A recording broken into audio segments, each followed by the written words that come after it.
Hey, you too. Hey, Lou. Hey, Mike. Hi. Hey, Jason. Hey.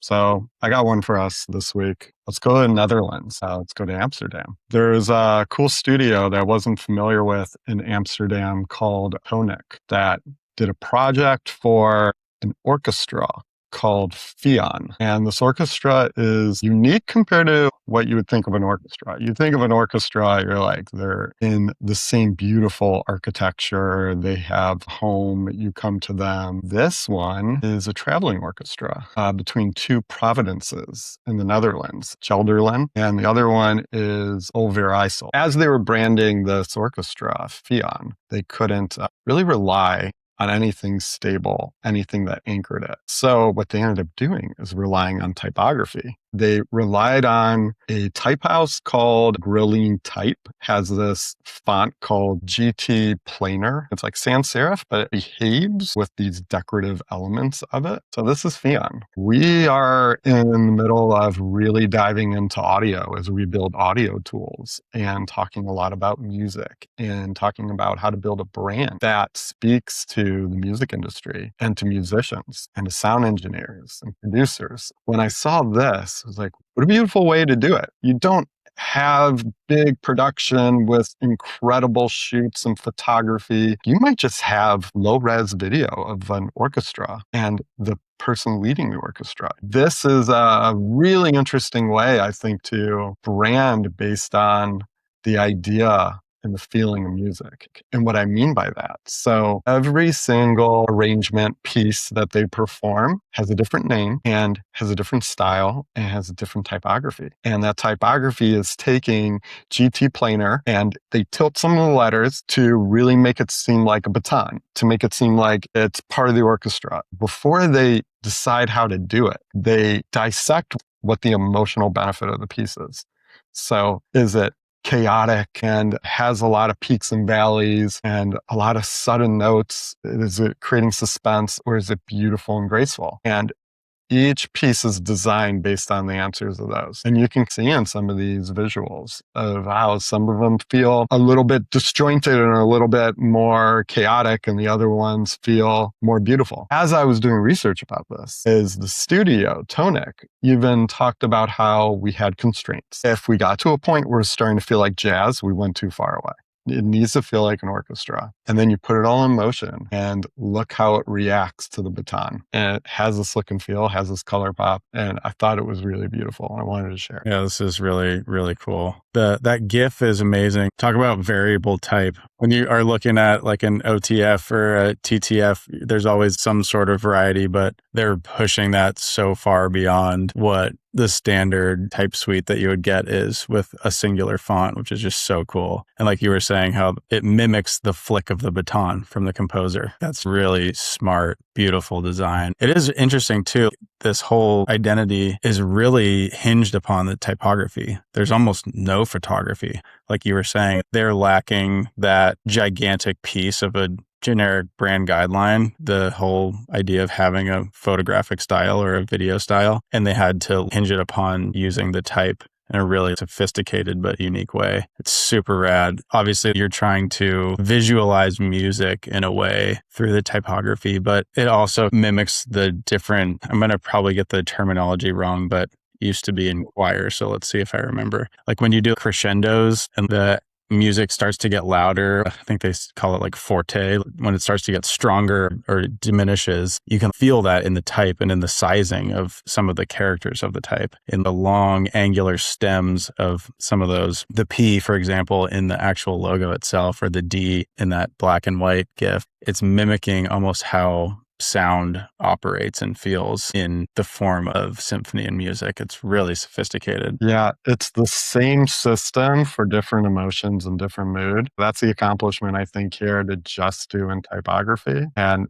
to make it feel ownable. Just typography. It's hard. We know that's hard. The logo is the typeface. It's the same typeface. And there's really one rule that holds it together. It's every little open and drop and gap in the typography.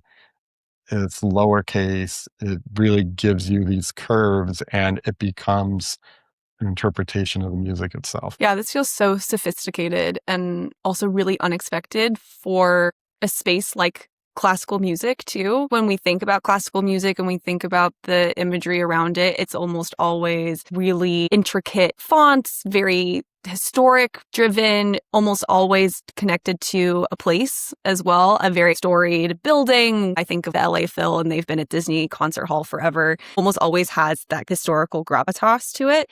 They didn't have that kind of resource. As Jason, you were saying, they flip-flop between two different regions of the Netherlands. That's really interesting that they took that modernity of what their orchestra is and how it operates and really leaned into that. This is so visually appealing. It also feels very modern, which is a really difficult thing to do when you're thinking about the oldest form of music, really, that we still engage with today. I love everything about this. We constantly talk about brand guidelines and guidelines being flexible and not being such a rigid system. They're there as soft rules that are sometimes meant to be broken. Other brands are extremely precious about their guidelines and they want them to be followed so rigidly. But even in that GIF in the lower left, they're changing their logo in live action using that animation property. It's really cool because that's part of the brand system, is that music isn't static. It flows and it's constantly changing and evolving. There's so much energy in the type, but it still feels composed, unintended, obviously,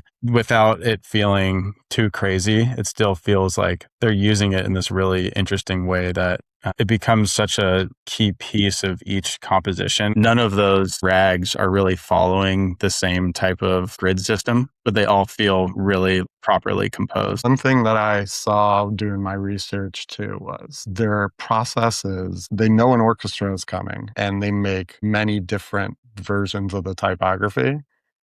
And they put them on a screen and they look at all of them and decide which one feels closest to the actual piece, which one feels like the music, which one is matching what they hear and feel. And I love that. I love that this is a perfect example of craft builds the brand just with typography. There's not a ton of texture. There's not a ton of photography to it. But it's probably really hard to scale because you're in Figma or Illustrator and you're moving individual letters and tilting things and feeling how each one becomes a puzzle piece. That's interesting you said that because the last couple chats we've had talking about modern day and proprietary apps and software that have been built for these specific brands, I was just wondering, I wonder if they have some kind of app where you can go in and have maximum power to adjust any individual character, whether that's a tilt or making it go italicized or however they scale them up and down that still stays on the same X height. It's really interesting to see. I'm very curious if they have something like that or if they're actually going in by hand and adjusting each one of those individual characters. We constantly try to put ourselves in the seats of the creative that got to work on all these amazing projects we talk about. And I can just imagine being in that back room where you're looking at that board you just described of,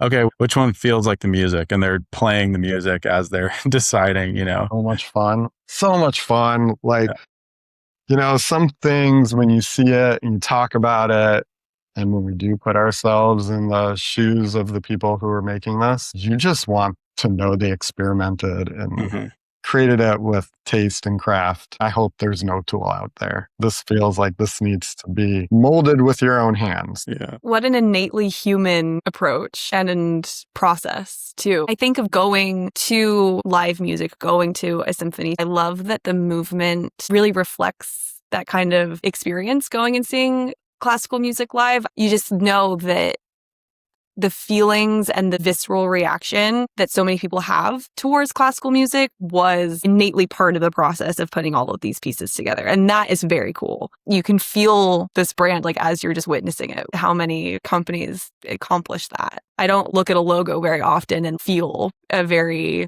human reaction. I'll look at a logo and be like, oh, that's cool. Not that's transporting me to a time and place. And I know what that feels like. That's a huge compliment for what they did, honestly. Especially on a project like this. This is also a smaller thing. It's a symphony, travels, but it's symphony orchestra. It is not trying to be more than it needs to be. That building around the sound and building around the typography and the way they did and bringing the motion into it is, as we always say, a brand that does one thing really well. It feels like such a cohesive brand and all it is color and type. There is some imagery in there. There's some photography. The motion blur stuff is cool. If you removed that, it would be a super recognizable and cohesive brand with just color and type, which is Yeah. a really hard thing to accomplish. Yeah, I That's love that all the images are different, but you know that if you looked at all of it, you'd know it all belongs to the same company or the same entity, which is really cool. that's a good point. I think it's stronger if you remove those animal shapes, those silhouettes, and the photography that's a little blurred, and it's just blocks of color. I think it would be stronger. Mm. I love that green and lime one. That's my one merch object from this one that I want on as a poster in my room. Yeah, I like the one that is diagonal up to the right, that is black and that purple. Yeah, Mm. I mean, they're they're recomposed. yeah, they're all really cool, beautiful. I'm looking at the actual symphony itself, and I don't know if this is reflective of their like entire cast, but it seems like it's a relatively small collection of musicians too. It doesn't look like it's a full orchestra in a lot of the images. If that's the case, I really like that the branding feels appropriate to the scale of the orchestra too. That feels like it's a really nice through line.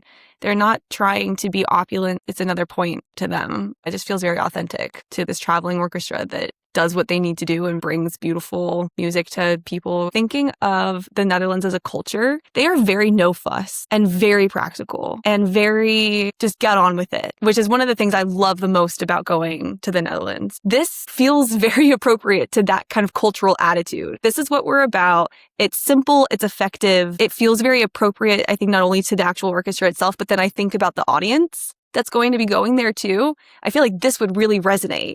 It's not trying to be anything other than what it is, which is we're communicating what the music is, what it feels like, and who's going to be there. And I think that has a level of practicality that probably resonates with Dutch culture really, really well. I mean, that's why Mhm. Dutch design is the way it is, I think, too, or at least was built out of that gridded design system, minimalistic, Mm-hmm.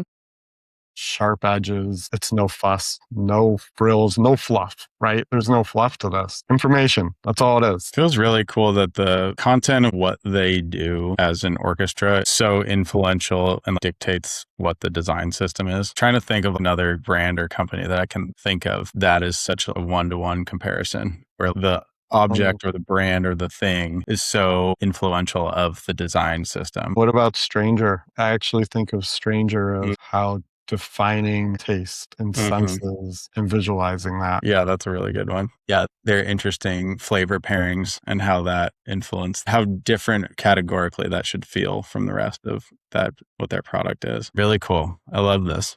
Yeah, I do too. Maybe we should get some tickets to go see this traveling orchestra. Thanks for this one, Jace. This one's cool. Yeah, this was really Yeah. great. Always fun.